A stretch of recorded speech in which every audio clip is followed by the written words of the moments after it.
Greetings commanders and welcome to another week of Elite Dangerous news.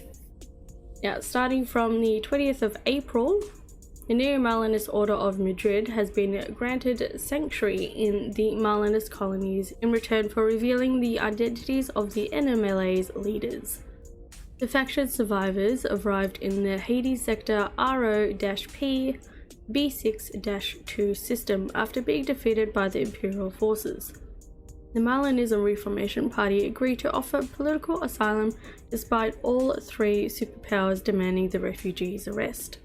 The Imperial Senator 𝗕𝗤𝗨𝗘𝗘𝗏, who was visiting the colonies on a fact-finding mission, announced, "After meeting the Neo-Marlinists and the Marlinist Parliament, I have secured an agreement.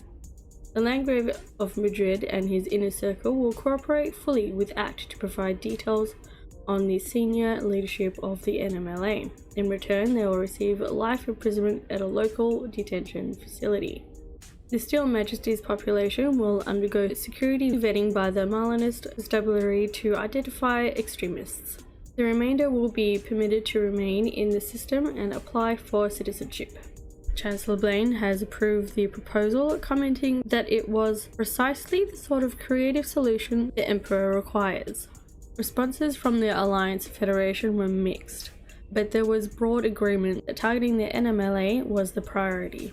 Mr. Aaron White, elected leader of the Marlinism Reformation Party, publicly thanked Senator Scordato for negotiating a peaceful resolution.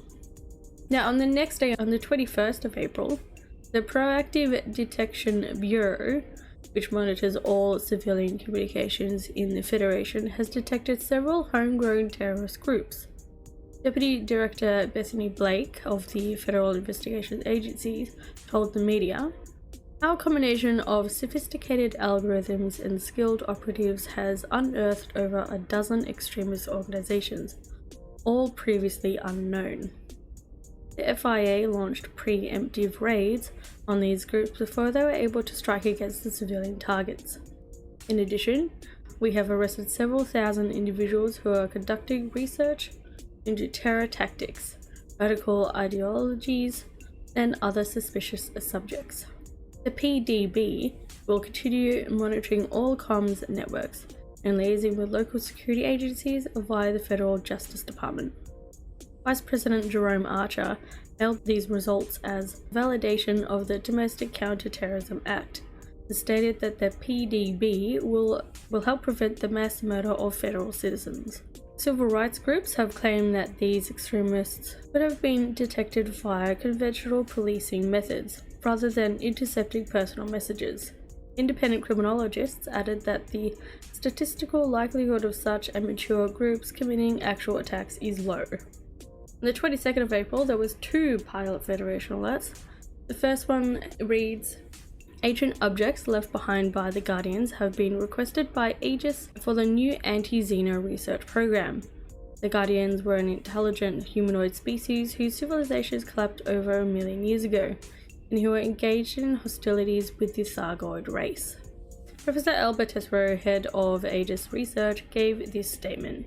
At the Galactic Summit, Aegis agreed to undertake a fresh analysis of Guardian technology.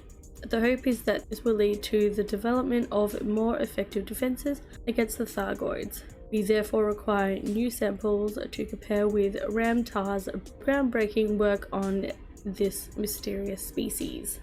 Guardian artifacts, including those previously identified as caskets, orbs, relics, tablets, totems, and urns, are needed. These can be unearthed from the ancient ruins scattered across dozens of worlds. I beseech the galactic community to support this project. It is vital that Aegis continues to receive funding, and to achieve this we must push the boundaries of our knowledge even further.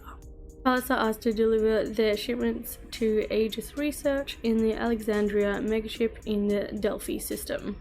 The second Pilots Federation alert reads, "An initiative by the KreeKree syndicate to construct new starports for increasing trade has ended successfully. Pilots delivered large quantities of ceramic composites, semiconductors, polymers, and water purifiers to Gabriel Enterprise in the Hermes system. Bounty vouchers were also offered to protect the shipments during transit. The Kumho Council has announced that the rewards for both traders and bounty hunters are now available at the Gabriel Enterprise via its loyal intermediaries, the Razor Whips. 𝗕𝗓𝗢 Space Frames Limited will now fulfill its contract and construct new Orbis starports.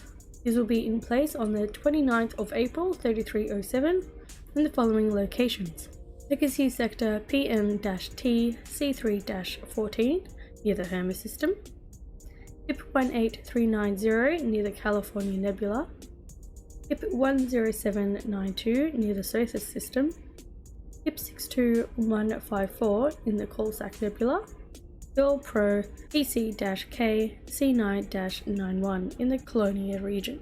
A statement from Archon Delane was published by the Pegasus Sentinel. I'm pleased to say that our trade routes can now extend into fresh territories. My people will be very grateful, I'm sure. What pleases me less is the huge number of criminal scum that tried to disrupt the project. This has forced me to invent some new creative reprisals, which I look forward to inflicting shortly. And this Archon Delane, he means business like always. Never ending, doesn't stop, forever, on business. Anyway, on the 23rd of April, Shadow President 𝗕𝗓𝗢𝗓 Winters has claimed that the Proactive Detection Bureau is unconstitutional and it violates the Federal Accord. In the address before Congress, she said, "The Federation's Constitution explicitly guarantees citizens the right to data security and privacy. That the PDB tramples over this by raiding everyone's personal communications, casting aside decency and dignity so that algorithms can probe into every aspect of our lives. Furthermore, the Act's hypothesis is correct and the NMLA is using an advanced dark comms network, and the PDB's existence is baseless and unjustifiable." Like Shadow President 𝗕𝗓𝗢𝗓 Winters has some strong views on this, and I can understand. Vice President Jerome Archer responded with, "The Domestic Counter-Terrorism Act is emergency legislation that temporarily suspends constitutional statutes until we are satisfied that the terrorist threat has been negated. Following the PDB's success in uncovering extremist groups, we are widening the search parameters to include other related criminal activity." Opinion polls suggest that a slim majority of federal citizens accept that some liberties must be sacrificed in return for increased security. However, according to the civil rights organization Advocacy, the speed with which the PDB gained access to data hubs suggested that the infrastructure was already in place.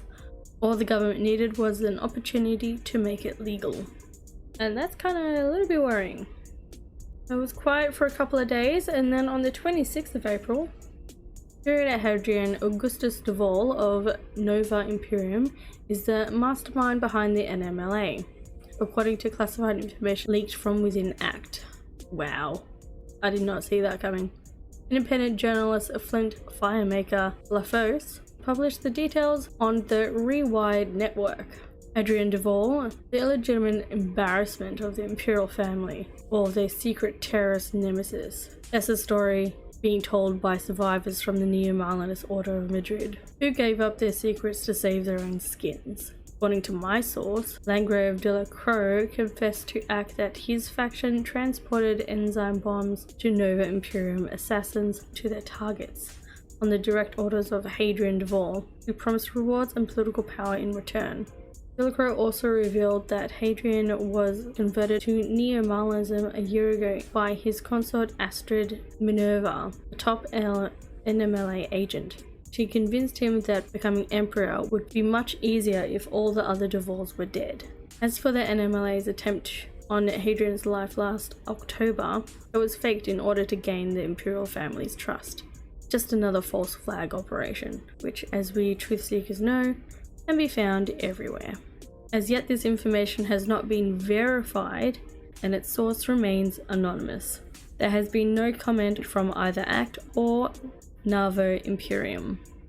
Wow, shit just got interesting, guys. Holy fuck. Now that is some tea.